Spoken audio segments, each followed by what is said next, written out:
Ma pile à lire comporte quelques reliques, je vais vous en montrer 6.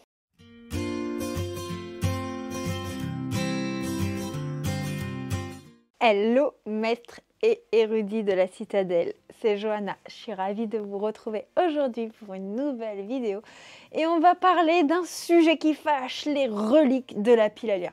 Non, pas la peine de me juger, pas la peine de me juger, je sais que vous aussi votre pile à lire comporte quelques reliques. D'ailleurs, n'hésitez pas à me dire lesquelles en commentaire. Sur ce, je vais vous en présenter 6. Il y en a bien plus de 6, mais on va éviter de se faire trop de mal. On va s'en faire 6 fois du mal, c'est déjà pas mal. Et je fais des rimes sans le vouloir.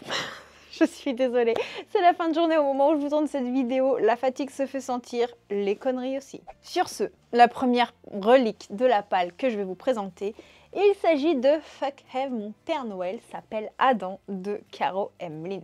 Vous allez me dire, en même temps, t'es pas hyper fan des romances de Noël. Alors, si elle est une relique de ta pile à lire, c'est totalement sensé. Oui et non. Pourquoi? Parce que Caro Emmeline, c'est un petit peu l'autrice qui m'a fait aimer une romance de Noël. De ce fait, j'ai acheté d'autres romances de Noël qui la concernaient, tout simplement. Je sais que niveau romance de Noël, Caro Emmeline, c'est vraiment des barres de rire, c'est de l'autodérision totale. Enfin bref, c'est de la bonne humeur, de la joie. Et je sais pas pourquoi je l'ai toujours pas lu. Voilà. Et le pire, c'est que je suis même pas sûre de le lire cette année. Quelle est la phrase d'accroche de ce livre? Quand le Père Noël est un beau brin mystérieux, c'est très difficile de rester sage. Et on va suivre une héroïne qui s'appelle Claire et qui croit plus au Père Noël. Selon l'âge qu'elle a, vous voyez ce que je veux dire. Elle a une fillette de 6 ans, des to-do list interminables et un commerce à gérer. Faut qu'elle garde les pieds sur terre, mais elle a demandé un seul cadeau, une soirée rien que pour elle. Et donc, sa belle-sœur s'est décidée de lui dénicher un beau brin pour passer une soirée et tout ça. Il y a des auteurs que l'on adore.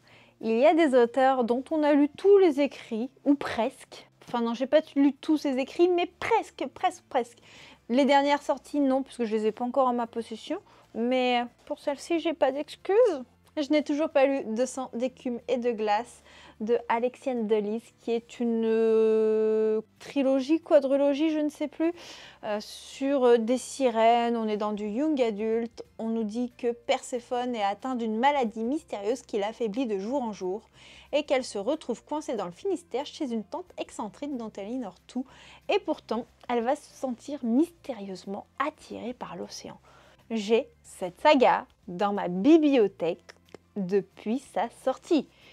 Je l'avais acheté parce que j'ai adoré Les ailes d'émeraude d'Alexiane Delis, j'ai adoré Le secret de Lomé d'Alexiane Delis, j'ai adoré Tiziri d'Alexiane Delis. Pourquoi j'ai pas lu ce livre? I don't know, clairement. Je n'ai pas d'explication. Donc on va faire la même chose que pour presque toute la série de vidéos que je vous ai fait pour ce mois de décembre. N'hésitez pas à me motiver pour sortir ces livres de ma palle. En fait, c'est une série de vidéos pour me motiver moi-même à lire certains titres. Je l'avais pas vu comme ça. Alors là, on attaque peut-être encore des reliques encore plus vieilles, parce que j'ai la trilogie des Arcanes d'Emera de Elina E.C. qui est dans ma pile à lire depuis X temps. Je crois que je m'étais procuré cette trilogie au tout début de ma chaîne YouTube, ça doit faire 4 ans. 4 ans. 4 ans. Et on nous dit, croyez-vous en une vie après la mort, mademoiselle Rivière? C'est un discours pour le moins intrigant que tient le directeur adjoint de l'organisation à Aline, après lui avoir fait fortement conseiller de le suivre dans un lieu mystérieux. Je sais absolument pas trop de quoi ça parle, tout ce que je sais c'est que c'est une saga qui est adorée et je l'ai toujours pas lue. Voilà. Si vous vous attendiez à ce que je développe sur les livres suivants, et c'est un petit peu raté parce que je n'ai lu aucun de ces livres, donc le développement est un peu compliqué. Et ils sont dans ma pile à lire depuis tellement longtemps que niveau résumé, mon cerveau a tout oublié. Soyons honnêtes. En romance, j'ai depuis X temps dans ma pile à lire Jamais sans mon coloc de Jane Pierce. Écoutez, c'est une romance colocation. Je ne sais pas exactement quel est le mood de colocation. J'adore les romances colocation. Vous le savez, je vous en ai parlé beaucoup cette année de romances colocation dans les updates lecture. Et vous allez me dire, et toi qui adore les romances colocation, pourquoi tu ne l'as pas lu? Je sais pas. Je ne sais pas. Non, je ne sais pas. Les 2 prochains livres sont publiés chez Plume Blanche. Il y a Ray Shepard, l'intégrale de Morgane Rugraff. Morgane Rugraff est une autrice que j'adore. J'avais adoré ses Dark Romance chez Black Ink. J'avais adoré Lune Ardente chez Plume Blanche. De ce fait, j'avais acheté Ray Shepard.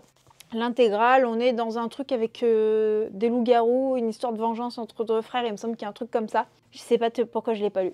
Après, on est sur un intégral chez Plume Blanche avec une typographie. Ouh, voilà les yeux, quoi. Voilà les yeux. C'est très beau, hein. C'est très très beau. Mais ça va piquer des yeux. Ça va vraiment piquer. C'est peut-être pour ça que lui, il est encore dans ma palle. C'est peut-être pour ça. Le livre suivant de chez Plume Blanche, c'est Les Noces mécaniques de Marie Kneip. On nous dit quand le plus beau jour de votre vie se transforme en merveilleux désastre. Et je crois qu'on est sur un couple avec un lien alchimique et il y a une histoire comme ça, je sais plus trop de quoi ça parle. Pour le coup, lui, c'est écrit un peu plus gros. Il n'est pas très long, il fait à peu près 266 pages, donc c'est un récit qui pourrait être rapidement lu. Mais non, il est encore dans ma palle depuis X temps. Et pour terminer cette vidéo des reliques de la palle, je vais vous parler d'un livre qui me fait pourtant très envie, hein. Comme la plupart des livres que je vous ai présentés, hein, mais je les ai toujours pas lus. Il s'agit du Secret du roi de Marie Valente, publié chez Bragelonne. Marie Valente, je crois que c'est son nom d'autrice chez Bragelonne, mais chez BMR en romantaisie, elle a le pseudo Livestone. Voilà, c'est la même autrice, si je vous dis pas de bêtises. Et là, on nous dit que on est dans un Paris où les courtisanes du palais royal sont des vampires hypnotiques et les bouchers de Châtelet, une meute de lycanthropes. Le roi Louis XV donne à Hippolyte une mission primordiale, maintenir l'ordre dans la face cachée du royaume peuplé de créatures surnaturelles dont le monde ignore l'existence. Et il y a une personne dans mes souvenirs qui va jouer un peu un agent double, voilà.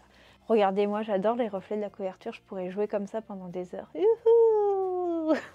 Désolée, je suis une grande enfant dans ma tête. Voilà pour quelques reliques de ma pile à lire. Il y en a bien plus. Je pense qu'il n'y a pas forcément plus vieux par contre, étant donné que cette année, j'ai quand même fait un énorme tri dans ma bibliothèque et les reliques vraiment trop vieilles qui ne me faisaient plus envie, je m'en suis séparée tout simplement. N'hésitez pas à me dire, vous, quelles sont les plus grosses reliques de votre pile à lire en commentaire. Je suis très curieuse de les connaître. Et moi, je vous fais plein de bisous et on se retrouve dès demain pour une prochaine vidéo. Ciao, ciao!